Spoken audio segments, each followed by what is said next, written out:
No se asuste con lo que oiga a continuación. Es el eco del pasado cuando empezaron las emisiones de Radio Sefarad a finales de enero del 2004 y cuyos informativos semanales hemos reunido para revivir lo que entonces pasaba desde la perspectiva de nuestro tiempo.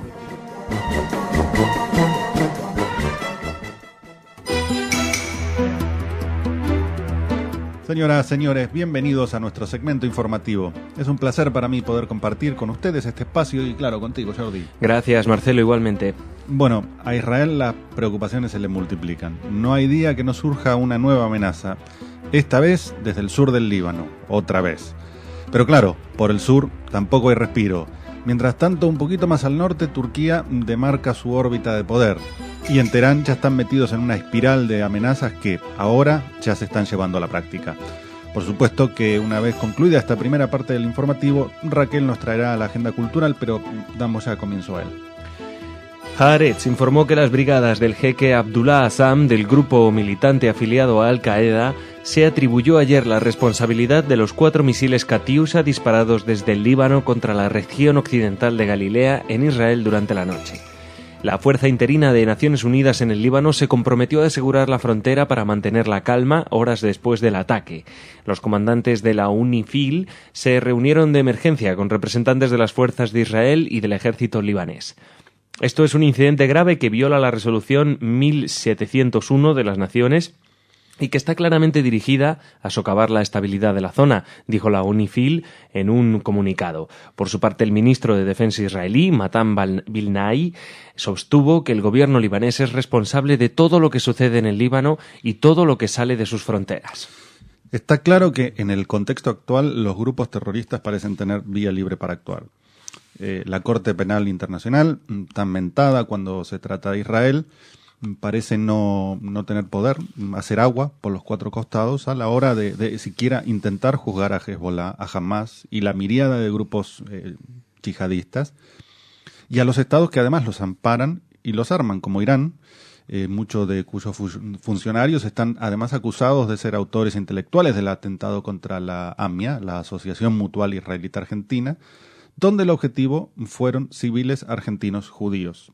Es un crimen de guerra esconderse entre la población civil, hacer de la población civil ajena el objetivo exclusivo y además hacer todo lo posible por maximizar el número de muertos y heridos. Pero aún así, la historia de las violaciones de derechos humanos es larga y es largo también el silencio. Como también es larga la espera para que la comunidad internacional responda, por fin, de una manera acorde. Mientras tanto, como decíamos, por el sur de Israel también hay incidentes. Así es, Marcelo. Un grupo hizo volar un gaseoducto que aprovisiona a Israel, anunció la agencia oficial de noticias egipcia MENA. Hombres armados y enmascarados colocaron explosivos en 2 puntos bajo el gaseoducto al oeste de la ciudad de Larish, donde en el norte de la península del Sinaí, según testigos citados por dicha agencia. Este es el 9º atentado este año contra el gaseoducto egipcio que provee en gas a Israel y Jordania. El último ocurrió el viernes. Las autoridades han anunciado varias veces medidas para reforzar la protección de las instalaciones y para detener a los autores de los ataques. Las entregas de gas natural al Estado de Israel, pactadas en la época del presidente Hosni Mubarak, derrocado en febrero, son muy criticadas por la opinión pública y la clase política egipcias. Luego de una guerra de aniquilación contra Israel, Egipto había perdido la península del Sinaí. Lo que sucedió, en definitiva, en una infinidad de situaciones a lo largo de la historia, luego de una guerra. Aquel que la inició y perdió, pagó un precio. Mas Egipto no pagó ningún precio. Israel devolvió la integridad del territorio, rico en gas y en petróleo. ¿A cambio de qué? De paz, nada más que de paz. Decir, como he leído en varios blogs repugnantes, que Israel recibe el gas a precios más baratos que los usuales, es de un cinismo repugnante. Egipto tiene gas gratis que, tratándose de otro país y no de Israel, no hubiese vuelto a ver. Y ahora esa paz se tambalea porque no se sabe qué surgirá del cambio de gobierno. Con esas incertidumbres debe convivir a diario Israel. La paz que puede lograr depende siempre del capricho de un gobernante de turno. Y el ministro de Exteriores turco, Ahmet Davutoglu, afirmó, según la agencia EFE, que su país está preparado para enfrentarse a cualquier escenario ante el agravamiento de la represión en Siria, que ha costado ya la vida a más de 3.500 personas, según la ONU. Confiamos en que una intervención militar no será necesaria. El régimen sirio tiene que encontrar una manera de hacer las paces con su propio pueblo, afirmó Davutoglu en una entrevista a la televisión Canal 24. Varios diarios turcos informaron hoy que Ankara prepara sanciones contra Siria, pero que las medidas aún deben de contar con el visto bueno del primer ministro Recep Tayyip Erdogan. Resuenan en las declaraciones del ministro de Exteriores turco, más que una actitud preventiva, viejos anhelos otomanos, por llamarlo de alguna manera.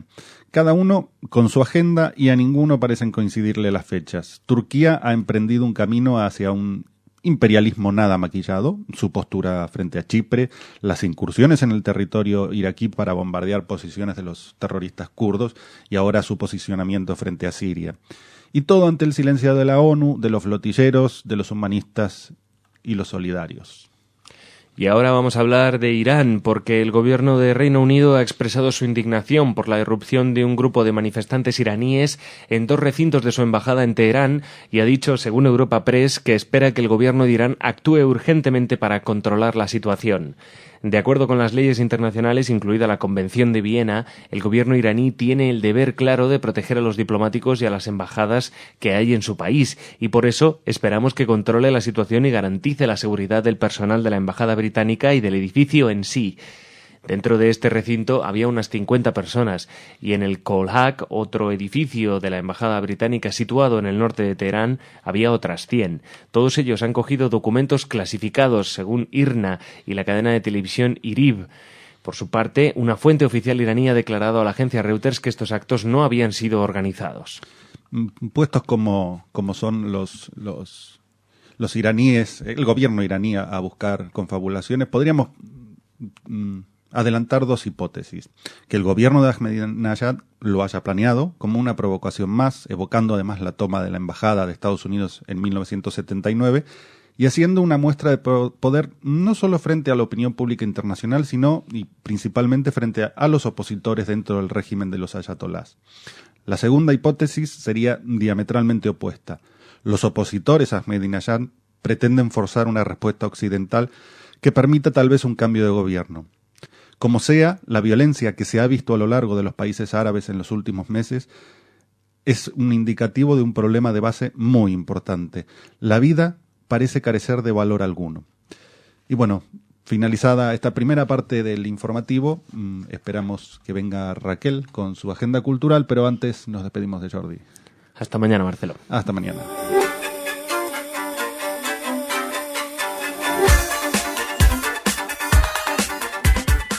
Bueno, y ya está con nosotros Raquel y la agenda Marcelo. cultural. ¿Qué tal? ¿Qué tal? Muy bien. Y hola a nuestros oyentes, como siempre. Viajamos a Málaga con una muy buena noticia, una noticia cultural. La Semana de Israel abre en Málaga un ciclo intercultural dedicado a diferentes países. Desde ayer y hasta el viernes, el área de cultura del Ayuntamiento de la capital andaluza, en colaboración con la Embajada de Israel en España, celebran esta Semana de Israel, que contará con diversas actividades culturales. Este evento abre un ciclo intercultural dedicado a diferentes países. Las siguientes semanas estarán dedicadas a Turquía, Corea o China. La Semana Cultural dedicada a Israel ha sido presentada por la agregada cultural de la Embajada de Israel en España, Aoba Spieler, y los actos se desarrollarán, como les hemos comentado, hasta el viernes. Habrá un taller musical con el grupo de Yama Ensemble, que ayer vale la pena tuvimos la suerte de ver. Son excelentes. Son buenísimos, de verdad. Si pueden acudir a este taller, les va a interesar. Y sobre todo al concierto que ofrecerán después. Además de esta cita cultural con este grupo israelí de Yama Ensemble, habrá una exposición fotográfica de Miquel Font y un ciclo de cine que completarán esta semana cultural dedicada a Israel. El Museo del Patrimonio Municipal, MUPAN, acoge la muestra Viva Tel Aviv, de 10 de la mañana a 3 de la tarde y de 5 a 21 horas. En ella se ofrece una panorámica de la multiculturalidad del pueblo y la ciudad, donde conviven tradición y vanguardia. No les tenemos que decir que Tel Aviv es una de nuestras ciudades favoritas, aunque sea viéndola en foto. Así es. Son 70 imágenes. El taller de música israelí del que les hemos hablado, el del grupo de Yamá Ensemble, será hoy a la 1 de la tarde, de 1 a 14:30. Música por la Paz es un proyecto que nació en 2004 y que en estos años ha recorrido los 5 continentes. El concierto de la banda que no se deberían perder. Otra vez, no, hay que insistirlo, porque realmente son muy buenas, no es una cuestión de publicidad ni nada de eso. ¿Cuántos instrumentos pudo haber ayer sobre el escenario? Pues no sé, eran 4, el de vientos llegó a tocar hasta 10 instrumentos. El encargado de las guitarras, como también 4 guitarras diferentes, sí. Percusión también, además parecía que cajón, tenía una batería, pero sí. lo hacía con 2 cositas. Era impresionante, y el contrabajo y la voz, la cantante era de Thalía, era maravillosa. Bueno, pues este concierto será el miércoles será hoy a las 9 de la noche en el Teatro Echegaray. Es entrada libre, además, hasta completar el aforo. Y terminamos hablándoles dentro de esta noticia cultural, la primera de la agenda, no se vayan, del ciclo de cine israelí que tendrá lugar el jueves de 6 a 8 de la tarde en el Centro de Arte Contemporáneo de Málaga y que será presentado por el embajador de Israel en España, Alon Bar. En este ciclo se proyectará el documental Por el Flamenco de Senshemi y la película La Deuda de Asaf Bernstein, que es la cinta primigenia de la que se ha hecho esta versión que está todavía en cartelera y que también les hemos recomendado desde aquí. Así es. Bueno, ahora una noticia un poco triste, Marcelo, porque tenemos que dar cuenta de un fallecimiento, el de la doctora Eugenia Sacerdote de Lustig, una científica argentina de primer nivel internacional, prima hermana y compañera de estudios de Rita Levi Montalcini, Premio Nobel de Medicina y senadora vitalicia de Italia. En su momento, nuestro colaborador con voz propia, Rodolfo Klichmann, hizo una nota sobre una intervención de la doctora Eugenia Sacerdote de Lustig, que les recomendamos a nuestros oyentes para que se hagan una idea de lo que supone para el mundo de la cultura y para el mundo científico, el mundo de la ciencia, la pérdida de esta doctora, de Eugenia Sacerdote de Lustig. Muy bien. Y ahora cambiamos un poquito el tono, si me lo permites y si nos lo permiten nuestros oyentes, porque esta es una noticia feliz. Alberto Contador, nuestro ciclista, nuestro triple vencedor del Tour de Francia en Israel. Suena bien, ¿eh? Suena muy bien. Bueno, Alberto es el líder del equipo Saxo Bank, que es un equipo ciclista danés y que a partir que desde ayer ya están en Israel para prepararse, concentrados, preparando la temporada 2012, en la que, por supuesto, Contador va a ir otra vez a por el Tour. Y si se está preparando ahí. Han hecho lo imposible para que no pueda, pero sí. Bueno, sabes que ha tenido que afrontar 4 días de juicio en la sede del TAS por su supuesto positivo por clenbuterol. Bueno, el positivo está, lo que no se sabe es por qué había clenbuterol en su sangre. Se supone que por una cuestión de que estaba incluido en algún alimento que tomó. Eso es la tesis que defiende el ciclista. Y bueno, ha habido acusaciones de doping y tal, contra las que Contador sigue luchando. Ha estado, como les comentamos, 4 días declarando. Y ahora ya puede pensar en los entrenamientos que iniciarán en Israel, en concreto en Jerusalén. A pesar de que Israel no se caracteriza por su tradición en competiciones ciclistas, sí hay una gran cultura del uso de la bicicleta. Sí. Y la escuadra danesa, el equipo Saxo Bank, ha informado de que participará en un proyecto para fomentar el deporte de la bicicleta en Israel, así como en diversos actos benéficos. El equipo será recibido por el alcalde de Jerusalén, Nir Barkat. Hay toda una subida desde el Mar Muerto a Jerusalén por la carretera esa. Es una subida interesante para entrenar. Es un buen entrenamiento. No yo. Y también ascender a Jerusalén. Sí. También, ¿no? Yo en coche. Bueno, y terminamos en este tono positivo, trayendo algunas de las declaraciones de José Mercé. Ya saben que le pidieron que no actuara en Israel, ya lo ha hecho. Y en declaraciones a nuestro compañero Salem Ergui, ha comentado que he leído muchas cosas en Twitter y Facebook que no comparto. No entiendo que quieran coartarle a uno la libertad de cantar donde lo desee. Yo puedo cantar al pueblo judío, al pueblo palestino y a quien me invite. Pienso que la cultura no tiene nada que ver con la política. A mí nadie me va a coaccionar, ha dicho el cantaor, que también ha comentado que estaba encantado de volver a pisar Tierra Santa. Como recuerda con nostalgia, hace más de 20 años estuve con Antonio Gades, el bailaor, en Belén, Jerusalén y Tel Aviv. Me han dicho que hay mucho interés y me alegro por este ambientazo. En esta zona gusta mucho el flamenco, es algo impresionante. Creo que tiene que ver con el sentimiento musical de los pueblos, al andaluz, el ladino, etc. El organizador del evento, el director de eventos del Museo de Israel, en Jerusalén, que es donde ha actuado José Mercé, se mostraba súper satisfecho porque no había localidades, se vendieron las 300 entradas y ha hablado de que había una expectación maravillosa para ver a una de las grandes estrellas de la canción del flamenco y embajador de la cultura de España. No canta ladino, pero lo recuerda, ha dicho. Y le agradecen que no haya cedido a las presiones y que demuestre que la cultura está por encima de la política. Uh-huh.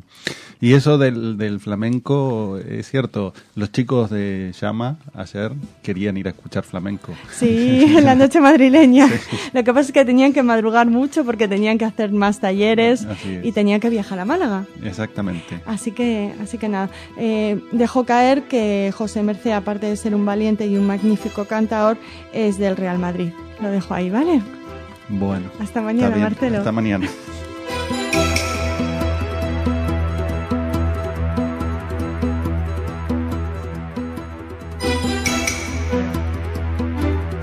Señoras, señores, bienvenidos a nuestro segmento informativo. Es un placer para mí compartir con ustedes este espacio y por supuesto contigo, Jordi. Gracias, Marcelo. Lo mismo digo. Bueno, hoy hablaremos de cuestiones de dinero en el Medio Oriente. Siempre parece que está el dinero atrás de todo. Por su parte, en Egipto, la incertidumbre electoral se ha alargado hasta hoy. Si bien parecía que ayer iban a estar los resultados, hoy sabremos algo más. En el Líbano, el presidente condenó el ataque a Israel, mientras que los turcos han implementado la sanción contra Siria. Hoy Raquel no está, así que la parte cultural será más breve y con Jordi. Pero bueno, comencemos ya esta primera parte del informativo. Empezamos con la política y después iremos a cultura, pero empezamos, como decías tú, hablando de Israel, porque hay una noticia que hemos recogido de un artículo de nuestro corresponsal en la zona Salem Ergi para el diario El Mundo. La noticia decía así: pese a la oposición de su ministro de Exteriores, a Víctor Lieberman, Israel ha decidido descongelar la transferencia a la Autoridad Nacional Palestina del dinero que había bloqueado hace casi un mes en respuesta a las iniciativas del presidente Abu Mazen en la ONU y especialmente al ingreso de Estado en la UNESCO. Se trata de $100 millones correspondientes a los impuestos y aduanas del mes de octubre que las autoridades israelíes recaudan y transfieren a los palestinos en base a los acuerdos de Oslo. Si vemos que el dinero va a parar al terror o los palestinos vuelven con sus medidas unilaterales en la ONU, violando todos los acuerdos firmados, Israel se replanteará este asunto. Esto es lo que ha dicho un ministro en la reunión en Jerusalén, que ha finalizado con 7 votos a favor y 1 en contra. La gran pregunta ahora es si la decisión israelí ayudará de alguna forma a resucitar el proceso de paz que está en estado profundo de coma. Khaled Abu Toameh, un periodista árabe israelí, en un artículo aparecido en el Hudson, New York, dice que la situación actual para Fatah no puede ser mejor. Dice, gracias a la continua ayuda financiera estadounidense y de la Unión Europea, la economía de Cisjordania es relativamente buena. Además, ya nadie acusa a Fatah por el lanzamiento de misiles desde Gaza, ni de no mejorar las condiciones de vida del 1,5 millones de palestinos que allí viven. Irónicamente, dice Toameh, la presencia de la seguridad de Israel en Cisjordania es una de las principales razones por las que Abbas y Fayyad siguen en el poder. Los líderes de Fatah saben que el día que Israel se retire jamás volverá tan fuerte que tomará el control de la zona en cuestión de días o semanas. Y aún así se dejan abrazar por este compañero tan incómodo. Como incómoda es la situación electoral egipcia. Y por ello, la Comisión Electoral Egipcia ha retrasado, según ha comunicado Radio Televisión Española, hasta hoy la publicación de los resultados de la primera ronda de las elecciones legislativas que se han celebrado esta semana, en la que los hermanos musulmanes se ven como claros ganadores y aseguran haber obtenido el 40% de los votos. El retraso de 24 horas en dar a conocer los resultados se ha producido porque en ciertas zonas aún continúa el recuento, según ha desvelado una fuente oficial a Reuters, que también ha detallado que aún faltan por contar los votos de los egipcios residentes en Kuwait.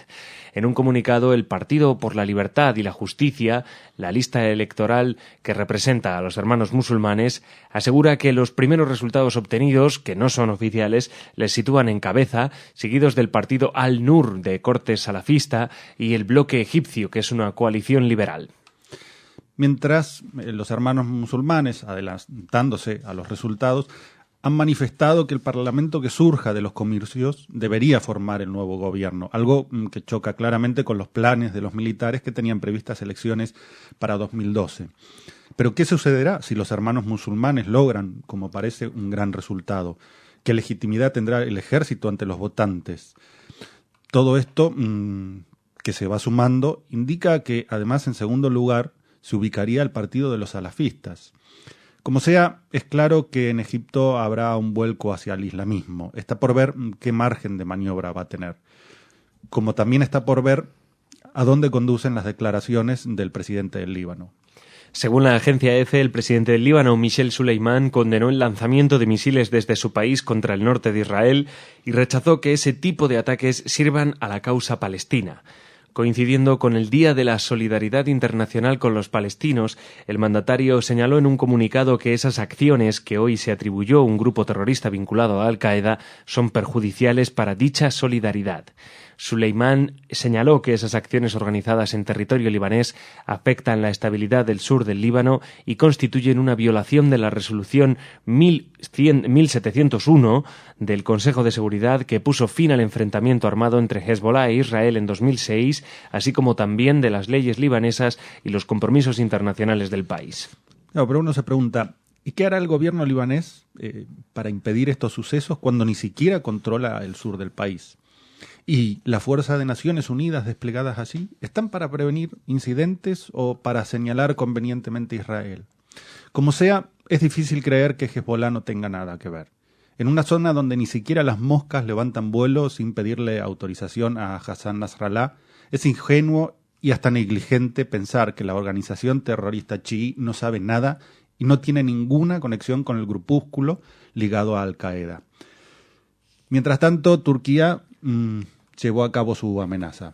Así es, lo llevábamos contando desde hace unos días, las relaciones entre Turquía y Siria. Y bueno, el gobierno turco, según informó el diario ABC, ha decidido suspender todos sus acuerdos financieros y crediticios con Siria y congelar los bienes pertenecientes al gobierno de Damasco en el marco de las sanciones de Ankara contra el régimen de Bashar al-Assad, según anunció ayer el ministro turco de Asuntos Exteriores, Ahmet Davutoglu. También explicó que su país ha decidido bloquear el envío de armas y equipos militares a Siria y suspenderá las relaciones con el Banco Central Sirio y el acuerdo de cooperación estratégica entre ambas partes hasta que se constituya en Siria un gobierno legítimo en paz con su pueblo. No obstante, Turquía ha asegurado también que sus sanciones no afectarán al suministro de electricidad y agua ni a los vuelos comerciales de la compañía Turkish Airlines a Damasco. Cabe recordar que Turquía da acogida en la actualidad a numerosos militares desertores del régimen de Bashar al-Assad y a los miembros del Consejo Nacional Sirio, que engloba a los grupos de la oposición. Más allá de los cálculos geopolíticos que se puedan hacer, ¿alguna voz criticará estas sanciones y el bloqueo de equipamiento militar? Es justo, parece que es lógico, que se sancione y no se permita armar a un gobierno que atenta contra la vida de civiles, sean del propio país o de otro. Y si esto parece evidente, razonable y hasta humanitario, ¿por qué cuando Hamas pone en su mira a civiles israelíes cambia la óptica? ¿Por qué Naciones Unidas, la Corte Penal Internacional y los organismos de derechos humanos hacen que no ven lo evidente? El asesinato de civiles, es decir, la intención de matar civiles, es un crimen de lesa humanidad, esté quien esté del otro lado del proyectil. Y no es lo mismo un asesinato que una muerte accidental. Hasta que esto no se comprenda, la emoción privará sobre la razón y todo podrá seguir patas arriba. Como hoy estamos también un poco patas arriba, Raquel no está hoy con nosotros, pero bueno, tenemos una pequeña dosis de cultura para que no la echen tanto de menos. Y como es cultura y es música, y normalmente yo llevo los temas de música en Radio Sefarad, pues mira, te he traído una noticia musical, Marcelo. ¿Qué mejor? Claro, así es. Y en este caso, bueno, te voy a hablar de una música llamada Basia Shakhter, que vuelve a sacar un nuevo disco y en este caso, bueno, con tintes muy judíos. La historia es curiosa, Marcelo, porque se trata de un fan de esta cantante que le llevó un libro escrito por el rabino Abraham Joshua Heschel, escrito en yiddish, son poemas yiddish, y le dijo, tienes que ponerle música a estos poemas de Heschel. Bueno, la líder del grupo Faraó Dotter, la hija del faraón, Basia Shakhter, pues lo ha hecho. Así es, conocida por sus canciones, su estilo de orientación medio oriental, africano y hasídico, pues en este caso ha tirado más hacia Europa, más que hacia África, sí, o Medio Oriente. Ha tirado a completar este disco lleno de poemas yiddish de este rabino, y bueno, parece ser que lo va a lanzar dentro de muy poquito y lo vamos a poder escuchar aquí. A esta mujer ya la hemos escuchado en otros programas, en la sección Ponle Notas, y en el futuro, pues en cuanto tengamos posibilidad de encontrar este disco y tenerlo, haremos un programa también en Kolot, o a lo mejor en música yiddish, porque viendo que son poemas en yiddish, puede ser, eso dependerá, pero bueno, ustedes están atentos y aquí lo tendremos, ¿eh? Fantástico disco. Bueno, ella fue criada en un ambiente ortodoxo en el barrio de Brooklyn, en Nueva York, pero bueno, ahora parece ser que este disco lo va a llamar, es una mezcla melódica y lo va a llamar Songs of Wonder. Pues nada, esperarlo, a ver qué tal. Oye, nos vamos a despedir con una canción suya, ya que, como dices tú, perfecto, sí, el informativo está patas arriba, sí, pues hoy terminamos totalmente distinto a lo habitual. Patas arriba. Sí, bueno, todo ello es vamos a decirlo, Marcelo, por el congreso... El cuarto seminario. Seminario, no congreso, de perdón. Antisemitismo. Seminario, sí, de antisemitismo. Entonces, bueno, estamos desdoblados un poco el equipo de Radio Sefarad, la mitad en el seminario, la otra mitad aquí en el estudio. Y bueno, ahí pueden escuchar también ya desde hoy mismo... también en directo este seminario. Pero bueno, vuelvo con Basia Shakhter, que me voy. Vamos a escuchar una canción que se llama Burning Bush, de su disco Queen's Dominion, que tiene ya unos años, y bueno, pues vamos a despedirnos con esa canción. Pues hasta mañana. Hasta mañana, Marcelo.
Señoras, señores, bienvenidos a nuestro segmento informativo.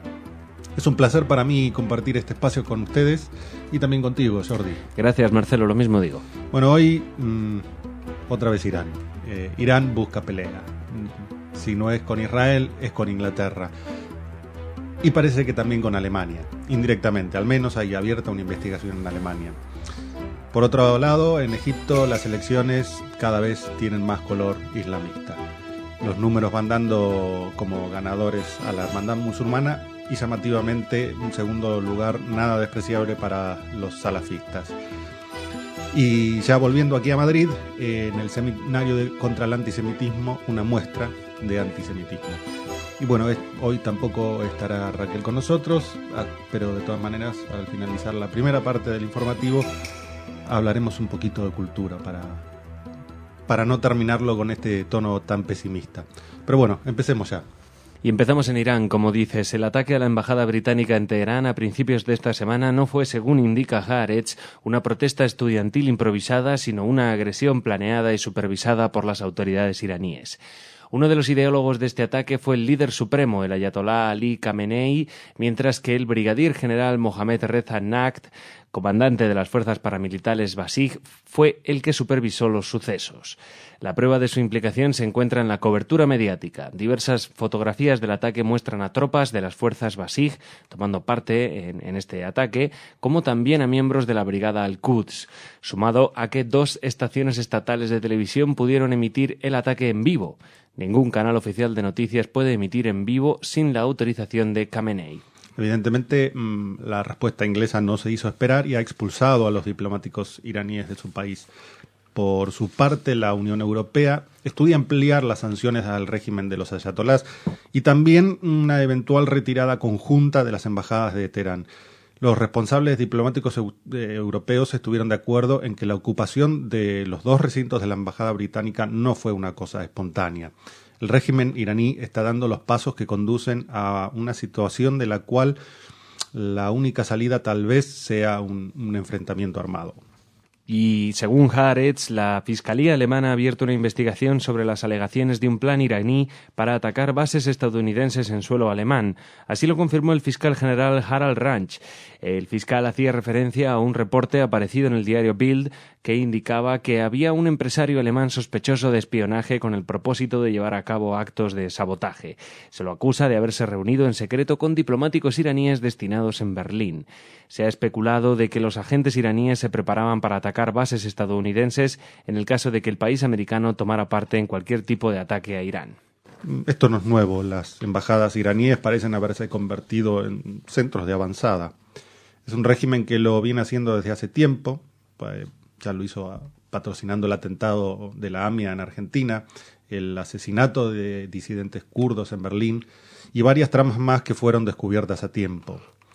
Va completando prácticamente todos los motivos de causal de guerra habidos y por haber. Sin duda, como sigan así, habrá que revisar la legislación internacional. Pero la cuestión es, ¿hasta cuándo se les va a permitir seguir actuando impunemente? ¿Hasta cuándo se tolerará que patrocine y financie a grupos terroristas? Aún no es tarde. ¿Por qué esperar a que lo sea? Una cuestión es respetar la autodeterminación y otra muy distinta utilizar esta misma como excusa para maquillar la necedad de no querer ver la amenaza que se cierne. Y a continuación, una noticia que hemos recogido del diario New York Times. Según este diario, los islamistas hermanos musulmanes reivindicaron una victoria decisiva en tanto los primeros resultados electorales indican que podrían haber obtenido una mayoría dominante en el primer parlamento egipcio después del derrocamiento de Hosni Mubarak. Pero una gran sorpresa fue la fuerte presencia de los ultraconservadores salafistas. Los analistas de los medios estatales habían dicho que los primeros resultados indicaban que los grupos salafistas podrían obtener un 65% de los votos, lo que daría a ambos grupos islamistas combinados el control de casi el 65% del Parlamento. Esta victoria se produjo a expensas de los partidos liberales y de los jóvenes activistas que iniciaron la revolución, afirmando así sus temores de que sería imposible competir con los islamistas que surgieron después de la caída de Mubarak, muy organizados, disciplinados por décadas de oposición y con un gran número de seguidores. Y así, desde Marruecos y pasando por Túnez, los islamistas van ganando terreno. Incluso en Libia ya se han posicionado de manera privilegiada. El problema es que ahora sucede en Egipto, que es el país árabe más grande, es un país influyente, considerado además un aliado de Estados Unidos, una frontera segura con Israel y una pieza clave para la estabilidad regional. Si bien hasta enero no se sabrá el resultado final, es muy difícil que la tendencia que van mostrando estas elecciones cambie sustancialmente. A lo sumo, lo que sí se incrementará sean los porcentajes para los hermanos musulmanes y los salafistas. Al parecer, toda esta esperanza que se había depositado en las revoluciones de esta primavera árabe han quedado atrás. Los movimientos islamistas utilizaron muy bien su oportunidad y los analistas occidentales, una vez más, erraron en mucho sus previsiones. Y ahora vamos con una noticia ocurrida aquí en Madrid, la hemos recogido de la agencia EFE. La policía tuvo que custodiar el edificio que albergó el cuarto Seminario Internacional sobre Antisemitismo en España, cuando la mañana de la segunda y última jornada apareció cubierto de pintadas antisemitas.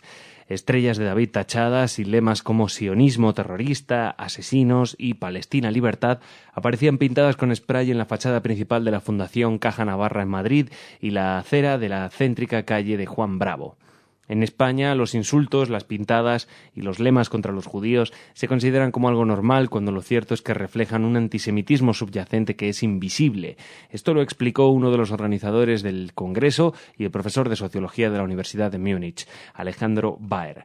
Para Baer, la existencia de antisemitismo en España es especialmente sorprendente por el hecho de que aquí casi no hay judíos, pero los estereotipos negativos están muy presentes y son síntoma de una patología social.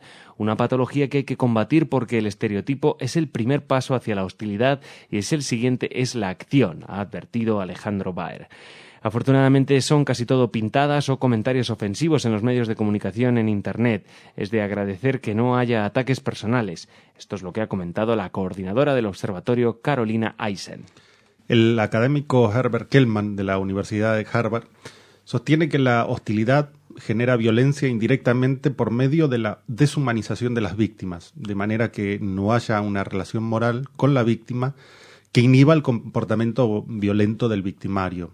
La deshumanización, dice el catedrático, implica negarle la identidad a la persona, la percepción de una persona como un individuo independiente y distinguible del resto, capaz de tomar decisiones. Cuando la gente es despojada de estos aspectos, es decir, de una obediencia a la autoridad que emana de estos valores morales, y es despojada además de los aspectos comunales de humanidad, son desindividualizados, es decir, pierden la capacidad de evocar compasión y emociones morales y quedan expuestos a ser tratados como medios para fines crueles. Y además, antes de finalizar esta primera parte del informativo, quería rescatar una noticia que ocurrió ayer. Beatriz Rosquej de Alperovich se convirtió en la primera mujer que asume la presidencia del Senado. Pero esto no es todo, porque la tucumana juró por Dios y por la patria, pero sobre el Tanaj. Anda, es la primera persona, seguro, en Argentina. Pues no tengo los datos, pero hubo muchos ministros, muchos senadores judíos, pero me parece que es la primera persona judía que jura sobre el Tanaj. No estoy seguro. Muy bien, Marcelo, y nos vamos a despedir con la noticia cultural, porque el día 11 de septiembre podremos disfrutar del estreno del documental Flamenco entre rejas, del israelí Amon Ron y del inglés Tristan Copley Smith.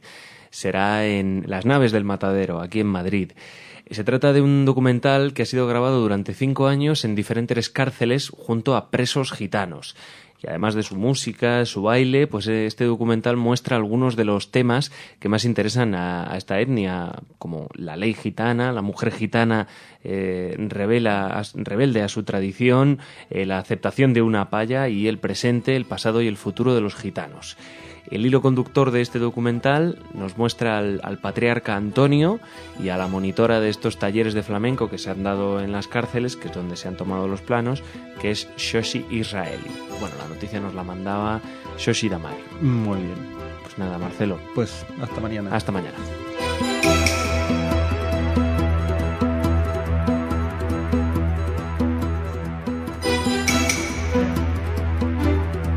Señoras, señores, bienvenidos a nuestro segmento informativo. Es un placer para mí poder compartir con ustedes este espacio y claro, contigo, Jordi. Gracias, Marcelo, lo mismo digo. Bueno, por supuesto, hoy otra vez Irán. Irán que amenaza a Hamas y Irán también en América Latina. Por otra parte, los resultados en Egipto provocaron alegría en unos y preocupación en otros. Y mientras tanto, Siria cede apenas un poco. Bueno, una vez finalizada esta primera parte del informativo, como siempre, Raquel vendrá con la agenda cultural. Pero ya iniciamos contigo, Jordi. Empezamos con Irán. El diario Haaretz informó que este país ha presionado fuertemente a Hamas en un esfuerzo por persuadir a la organización terrorista palestina para que no abandone Damasco, amenazándola con cortar los fondos si lo hace. En un ultimátum sin precedentes ha advertido que si no se aviene a sus reclamos, suspenderá el suministro de armas y el entrenamiento militar de sus miembros. Según diversas fuentes, Hamás ha comenzado a desalojar su cuartel general en Siria y está buscando otros estados árabes como ubicación alternativa para su comando político. Y es que un portavoz de la oposición siria declaró recientemente que una vez que Assad sea depuesto, sus sucesores no tienen intención alguna de preservar la alianza estratégica entre Damasco, Teherán y Hezbollah. Por su parte, fuentes palestinas consultadas por Haaretz indicaron que solo miembros de segundo y tercer rango están dejando Damasco, mientras que los miembros de alto rango permanecen en la capital siria. El Convenio Internacional para la Represión de la Financiación del Terrorismo dice en su artículo 2: comete delito en el sentido del presente convenio quien, por medio que fuere, directa o indirectamente, ilícita o deliberadamente, provea o recolecte fondos con la intención de que se utilicen, o a sabiendas de que serán utilizados, en todo o en parte para cometer 1. Un acto que constituye un delito comprendido en el ámbito de uno de los tratados enumerados en el anexo y tal como esté definido en este tratado. Entre los que figuran en el anexo está el Convenio Internacional para la Represión de los Atentados Terroristas Cometidos con Bombas, aprobado por la Asamblea General de las Naciones Unidas el 15 de diciembre de 1997. Y en el anexo 2 dice que cualquier otro acto destinado a causar la muerte o lesiones corporales graves a un civil o a cualquier otra persona que no participe directamente en las hostilidades en una situación de conflicto armado, cuando el propósito de dicho acto, por su naturaleza o contexto, sea intimidar a una población u obligar a un gobierno o a una organización internacional a realizar un acto o a abstenerse de hacerlo. Más claro, imposible. Y ahora nos vamos a Egipto. Voces de alegría y esperanza en el grupo islamista Hamás y voces de preocupación y cautela en Israel. Así lo describía Saleh Merghi para el diario El Mundo las reacciones a la rotunda mayoría islamista en la ronda inicial de las elecciones legislativas en Egipto. Tanto israelíes como palestinos pronosticaban una victoria de los hermanos musulmanes, pero no esperaban que los salafistas extremistas ocuparan el segundo puesto.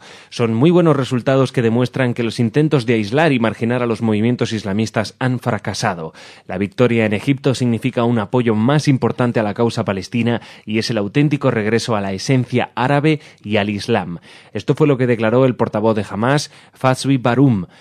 Por muchos motivos históricos, ideológicos, sociales y económicos, los egipcios son considerados los hermanos mayores del movimiento palestino que controla la Franja de Gaza desde junio de 2007.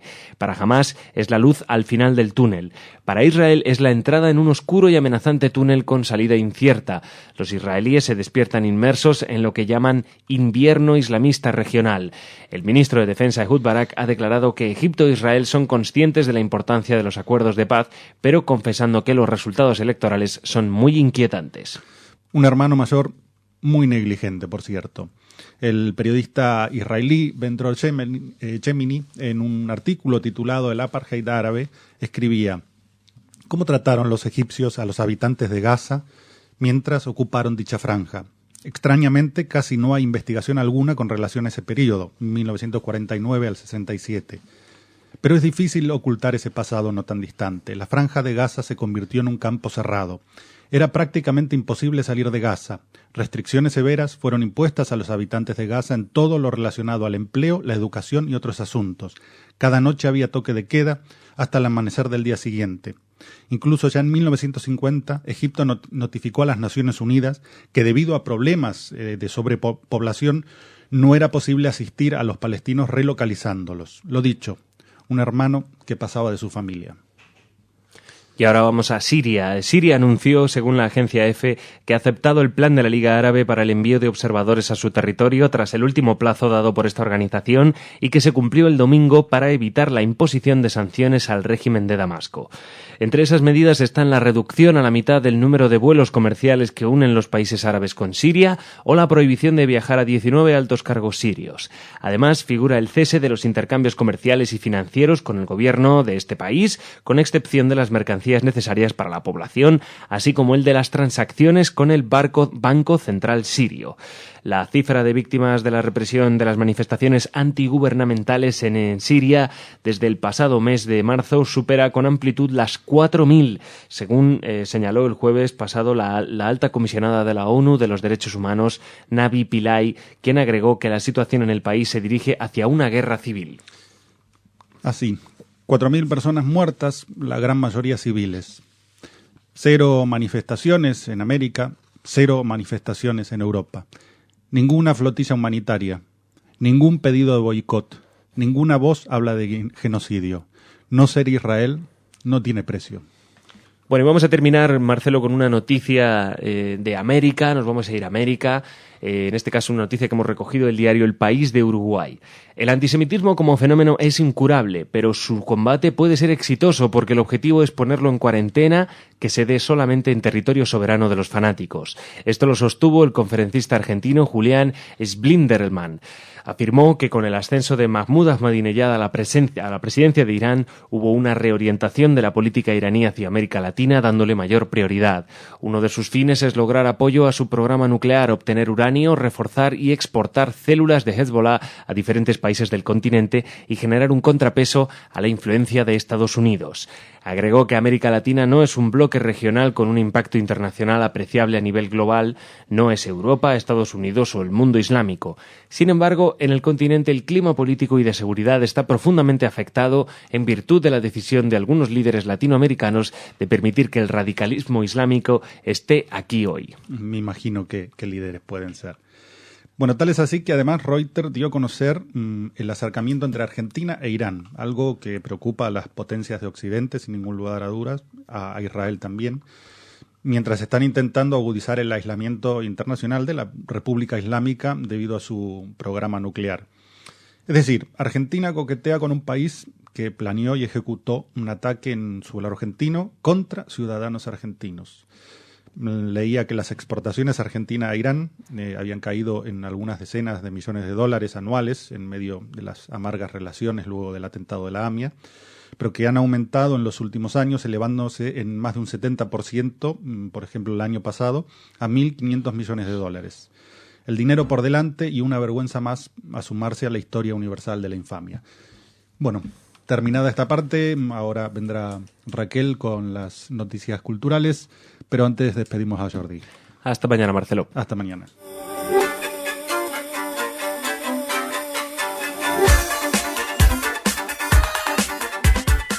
Bueno, y después de una breve ausencia, Raquel está de vuelta. ¿Justificada? Sí, más que justificada. Fue un éxito el congreso, el cuarto congreso de antisemitismo, así que animo a los oyentes que no pudieron asistir a que recuperen las ponencias en nuestra página, Así porque es. fueron muy interesantes. Tanto como la primera noticia que te traigo en esta agenda cultural. A ver. Porque Tarazona participa en la 33ª Asamblea General de la Red de Juderías de España. Ha participado con su representante, el alcalde de esta localidad, de Tarazona, en la Asamblea General de la Red de Juderías que se celebró en Toledo como colofón a sus 6 meses de presidencia, en los que la ciudad de Tarazona ha ocupado la vicepresidencia segunda. El primer acuerdo de esta asamblea ha sido la admisión definitiva de las ciudades de Sevilla y Castelló de Ampurias como miembros asociados, con lo que la red pasa a tener 23 ciudades miembros, siendo Tarazona la única localidad aragonesa que pertenece a esta entidad.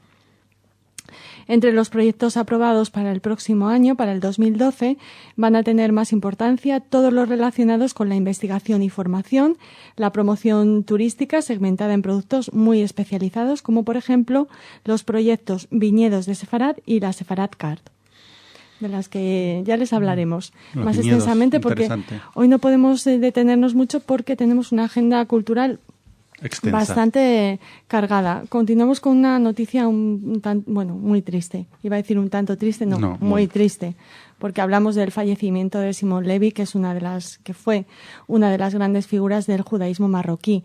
Este intelectual ha fallecido a los 77 años de edad tras una larga enfermedad y él presidía la Fundación del Patrimonio Cultural Judeo Marroquí.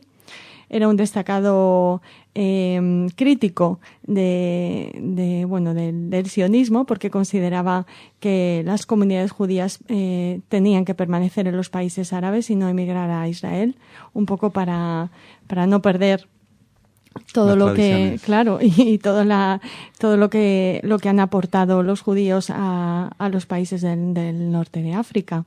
Siempre recordaba en sus entrevistas que los judíos llevaban establecidos en Marruecos más de 2000 años, antes incluso que los musulmanes, y que por consiguiente formaban parte esencial de la identidad del país. Queríamos, él era practicaba un judaísmo militante y sus críticas feroces contra los movimientos islamistas le hicieron acreedor en varias ocasiones de amenazas de muerte. O sea que las personas críticas siempre son molestas, ¿no? Sí. Y sobre todo para ciertos movimientos. Exactamente, en algunos países, ¿no? Era lingüista y experto en el árabe dialectal marroquí, además de hispanista. No nos vamos a detener mucho en la figura de Simón Levi hoy, porque en próximos programas culturales de Radio Sefarad esperamos poder dedicarle un monográfico. Un espacio más amplio. Sí. Cambiamos de tema. Seguimos hablando de cultura. El Centro Dabar de Cultura y Estudios Judíos nos invita, dentro del ciclo Historias Singulares, a la exposición y a la charla de Jacobo Israel Garzón sobre la familia Bauer. La descendencia del matrimonio formado por Ignacio Solomón Bauer de Hungría e Ida Mompurgo de Trieste, ambos pertenecientes a familias judías de la alta burguesía centroeuropea, establecidos en Madrid en el siglo XIX, ha aportado a la sociedad española financieros como Gustavo Bauer, Alfredo y Eduardo Bauer, historiadores como Ignacio Bauer Landeur, que es principalmente conocido porque fue el primer presidente de la Comunidad Judía de Madrid, artistas como Gustavo Bauer o Gisela de Bauer, etc. Hasta el día de hoy, en el exilio republicano de México y en España, la familia ha continuado su devenir, constituyendo, nos dicen desde Dabar, un paradigma de la integración y la asimilación de una familia judía.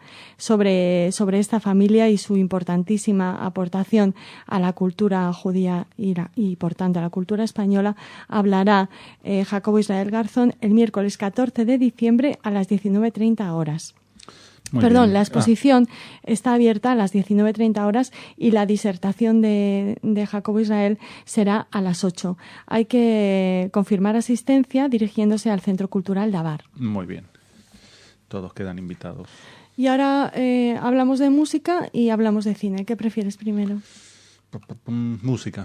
Música, has elegido bien, porque ya ha salido el disco póstumo de Amy Winehouse, que tanto estábamos esperando, sus fans y sobre todo nuestro realizador Jordi Torregrosa, que pues antes de la triste noticia de la muerte de esta cantante excepcional, estaba, ¿cuándo sacará disco Amy Winehouse? Tiene que sacarlo ya, no sé qué. Pues tristemente damos cuenta de que la buena noticia es que ha salido el disco, pero lamentablemente ella ya no está con nosotros y la echamos de menos, no solo como artista, sino también como persona, porque en los vídeos promocionales de este último disco se ofrece una imagen, de Amy Winehouse alejada de sus coqueteos terribles y con las drogas y el alcohol, y se ve que era una buena chica judía. Sí, imagino que la imagen esa del alcohol y las drogas ella la distorsionaba.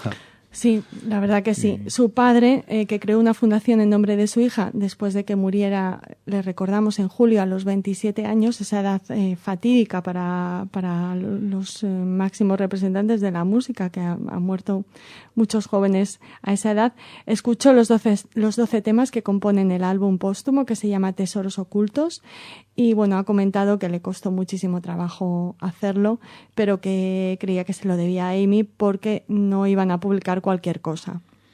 Eso es lo que mucha gente se temía, sí, que aprovechando el tirón publicitario, sí, se publicara temas que no estuvieran a la altura de la calidad musical de esta artista.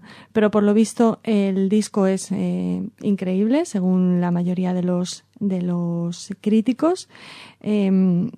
Ha dicho desde el diario The Guardian, por ejemplo, han dicho, claramente ha sido un poco difícil improvisar el material para este álbum. Aquí hay una pequeña crítica velada. Una puya. Sí, pero le han dado una calificación de 3 estrellas sobre 5, o sea que no está mal. Y desde The Telegraph comentan que pone al descubierto lo que la convirtió en una artista única y tan problemática también, porque hay temas anteriores a sus grandes éxitos, o sea, antes de Back to Black, temas inéditos aparecen ahora en este Tesoros Ocultos. Con la voz todavía no dañada. Sí. Bueno, y terminamos con un comentario de su padre. Dice, era nuestra niña, una niña normal que hacía cosas normales y que tenía este increíble talento. Ni siquiera sabía de dónde le venía, así que lo dimos todo por hecho. Pero, ¿sabe? Era un genio. Así que bueno. Una libra, 1,19 euros de cada tema del álbum vendido, irá a la Fundación Amy Winehouse, que ayuda a niños y jóvenes a hacer frente a la pobreza, la enfermedad, la minusvalía o la adicción. Y ya es el álbum más vendido de Amazon en el Reino Unido antes de su salida a la venta en las tiendas. Wow. Y ya, para terminar, una noticia muy rápida. Tom Hanks producirá y muy posiblemente protagonizará la adaptación cinematográfica de In the Garden of Beasts, El Jardín de las Bestias, una novela basada en hechos reales de Erik Larson que nos traslada hasta la Alemania en los años inmediatamente posteriores al ascenso de Hitler al poder. Las aproximaciones de Tom Hanks a la Segunda Guerra Mundial siempre han sido interesantes y suponemos que esta película también lo será.